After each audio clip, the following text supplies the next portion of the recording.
Alright, this is the emotions video. I posted a video earlier this week on Instagram talking about crying, and I got such a huge response from you guys. I wanted to share a vlog a little bit more about my journey with crying and answer some questions that y'all posted for me. And I've got to say a few disclaimers, of course, first. And I'm trying not to say so much. Shouldn't have pointed that out probably. Oh well. I am not a therapist of any kind. I'm simply sharing unfolding my journey, my story. My background is in functional nutrition and yoga and functional movement. As a personal trainer, nutritionist, and yoga instructor, I'm just sharing what has happened in my life. So please know that. If I always want to encourage seeking outside support and, just take what I say with a grain of salt and let it propel you further into your journey however you need it to. So I'm just thinking about the emotion of crying in general, and I just remember crying so much as a kid, being upset about things and not feeling like I had the support of being able to cry. It was always oh, what's wrong? Well, you should have just said something. And it's I was always scared of being shut down and not being accepted. And I think this, and let alone ushered to oh, it's okay. Oh, we're going to get through it. Nobody was ever it's okay to feel your feelings. Let it out. Just be in it. This will pass. Because we don't learn that. How can somebody teach me that if they haven't learned it?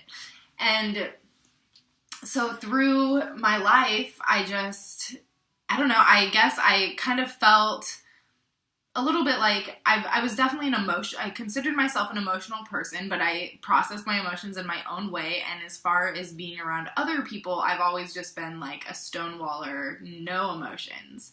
And even when I got into my last partnership, I remember saying in the beginning, I was I'm really not an emotional person. And then I ended up being so freaking emotional. Just something switched in my life during that time, and I ended up being able to express my emotions so much more. And it was really beautiful. But I had an experience, I've had a couple experiences now that really, truly have changed my life and helped me understand crying so much more. So one story that I wanted to share is that I work at a vegan detox Zen Center retreat in upstate New York in the summertime. This year, 2019, will be my third year going out there. And my first year, we were sitting in meditation in the evening, and afterwards, every single day, I just bawled. I just stayed behind, and I cried, and I cried, and I cried. And after a certain amount of time of this happening, there were a couple of friends that stayed, and they just, put a hand on my back. They just sat with me. And that was where I really fully was the first time in my life that I realized how much of a wall I had up, because somebody just putting their hand on my back legitimately turned the faucet off. I was just oh, I'm fine. And then recognizing that is my reaction to just immediately be you're fine. And I catch myself saying that to myself all the time when I'm upset, it's okay, you're fine. And I have to breathe into that space and be it's okay it's okay that it's not fine right now, actually. And those friends that just sat there with me, absolutely in silence, just holding space, completely shifted the way that I think about crying and the way that our society views crying. And it made me realize how much of a gift crying is and how it helps us to process our emotions and to let things out. And that was really, truly where things shifted for me in my life about crying. And I just think now I just think it's so beautiful. And I recognize that I still have these walls and these barriers and these things that I tell myself when I do feel emotional, but I'm also granting myself the space to feel them. And it's interesting to really have to almost analyze for myself, because it's when something comes up, when I thought about this post that I recently posted, I had been just cleaning my apartment, listening to some music, and some song came on that I didn't know, but it sounded nostalgic, and I just kind of felt myself needing to cry. And I was in the living room, I remember, thinking to myself, like, I could feel those feelings coming on, and I could have easily just swallowed and not cried at all. And I recognized, I was like, okay, maybe go sit down for a second. And I did, and I took a breath, and I just envisioned myself holding space the way those friends did for me that summer. And it gives me goosebumps. It really does allow me to be in my space and to cry. Because if I don't slow down and allow myself that space, I'm just going to keep going, and I'm going to stonewall it, and who knows when those emotions will come back up. I had shared in the comments that, oftentimes when I'm like crying or not crying, when I'm singing or something like that vocally, I'll end up crying, and oftentimes that's when I'm driving. And I remember that a lot as a kid, well, a teenager even. I'd be driving and singing, and all of a sudden I'd have these emotions come over me, and I'd have an idea of what they were from, because again, lots of hard shit in my life growing up. And I just I'd be like on the way to a friend's house, have a little breakdown in the car where I just started bawling. Maybe I'd bawl a little bit, and I basically just shrug it away. I like kind of let myself cry, didn't really hold the space for myself, which was fascinating. So I just want to share this with you because I hope that maybe in some way it helps you just to be able to feel more confident to be with yourself and your emotions, because it's not easy. It's not easy by any means. And so let me answer some of these questions that y'all had for me. And I love saying y'all like I'm a Texan because I have family down there, and I'm an efficient person, and I like to combine words. You know, you, all, y'all, might as well just say y'all. I'm born and raised in the Pacific Northwest, though, I will admit. So one person says, should we know when we want to cry? Sometimes I feel like I want to cry, let me start over. Should we know why we want to cry? Sometimes I feel I want to cry, but I can't say the reason.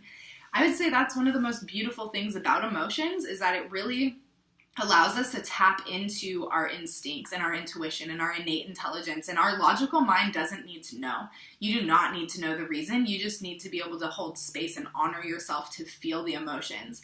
It's okay if you don't understand it, but that's part of building this trust with your body and learning how to not freak out and be like, I don't know what's wrong, like I'm just crying, and like being like, it's okay, like I do not understand yet, but I'm here with myself, for myself, and I thank my body for letting me know that something is going on, and just, you know, now you're alert of maybe what it is, and maybe you can even just know more deeply, intuitively, that you just need to hold space for yourself to feel this, and that you don't necessarily have to know what it's about.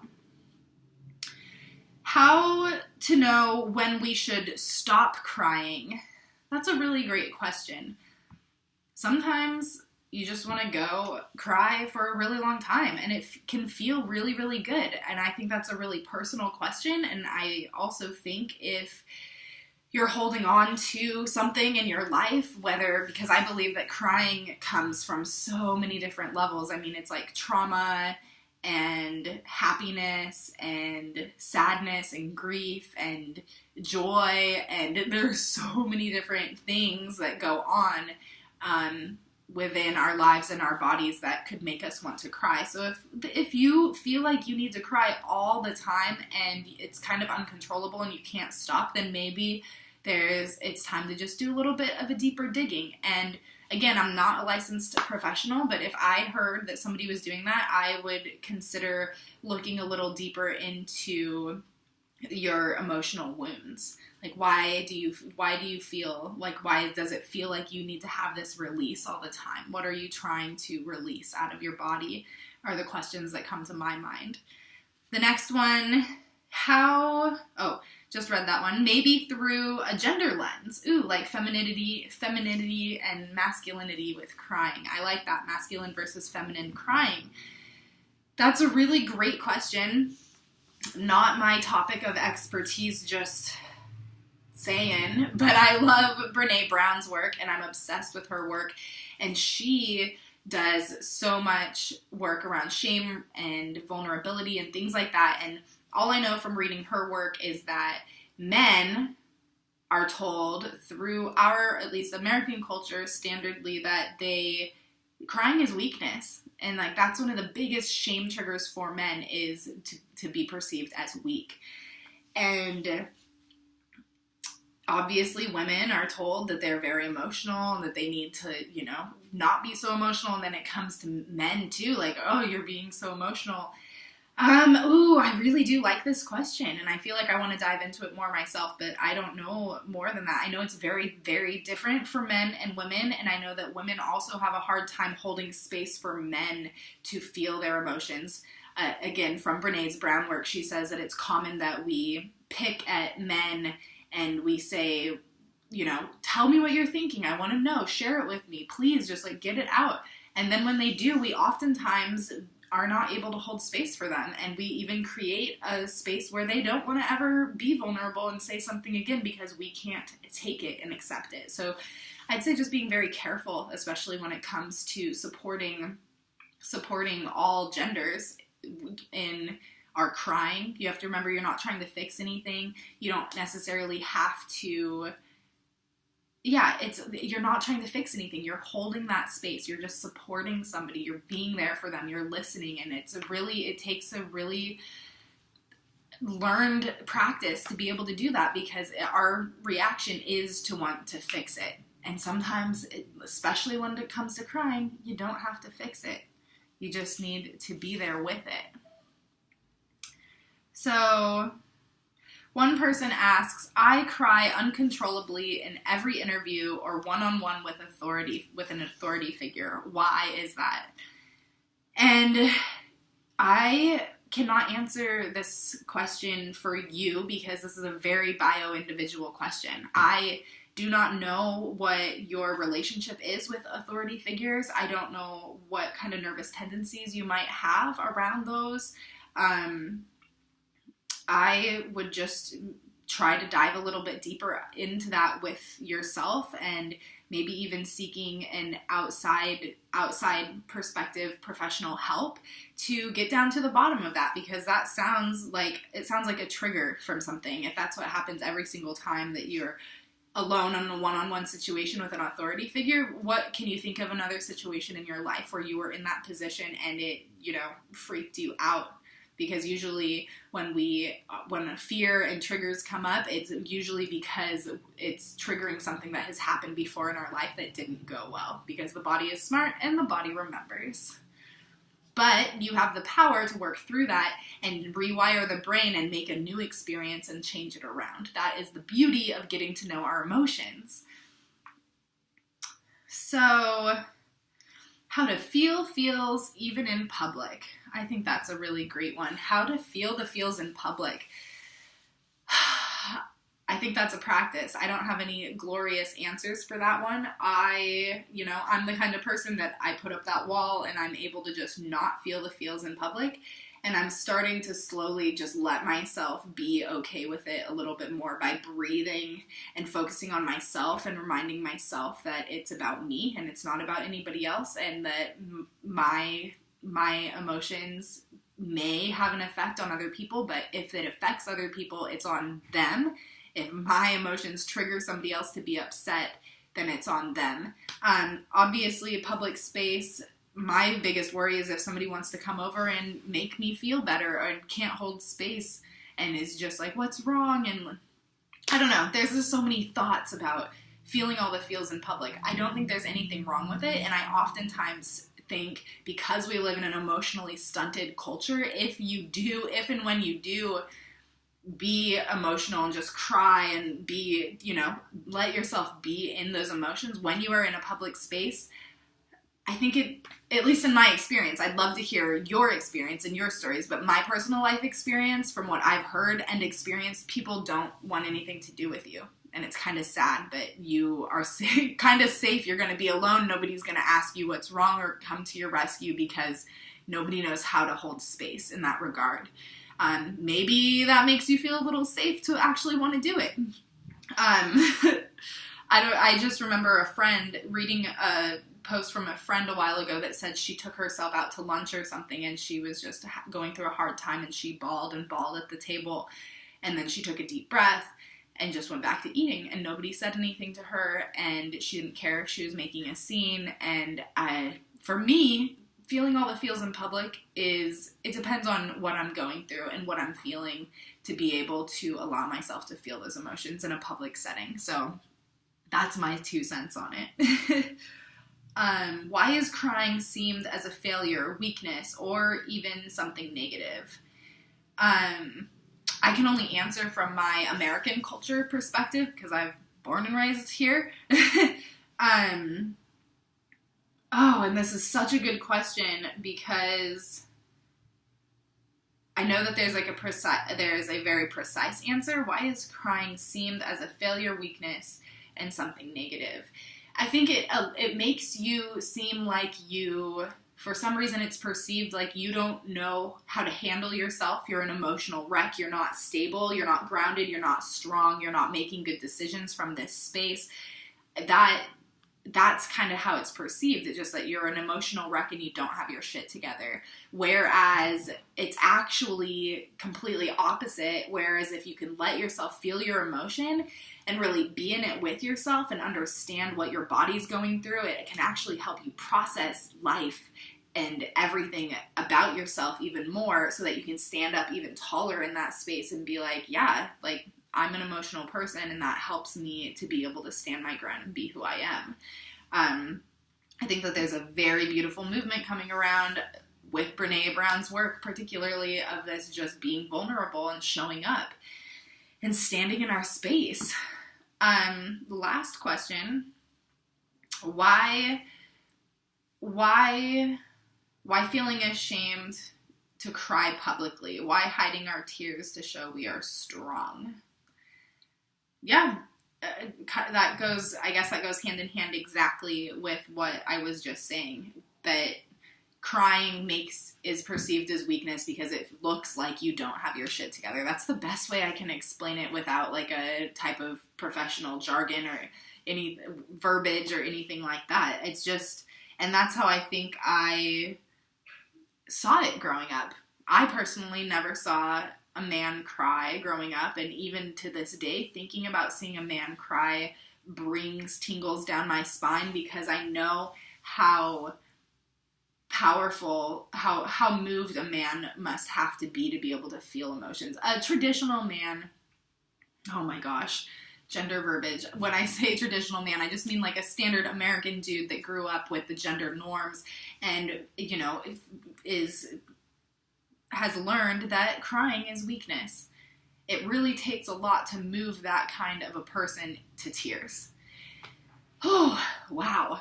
So, anyway, what can you do? How can you feel your emotion more? When you feel emotional and you know that you're not surrounded by people that can support you, I always recommend, taking a breath and maybe even removing yourself from the situation. The bathroom is seriously my favorite place to be alone and to regather your thoughts because you can just be alone in there for a moment and take as much time as you need. I hear that it's also can be a secret spot for parents as well to step away from their kids for like 5 seconds. Oh my gosh. It can be really hard to be with yourselves through emotion and through crying.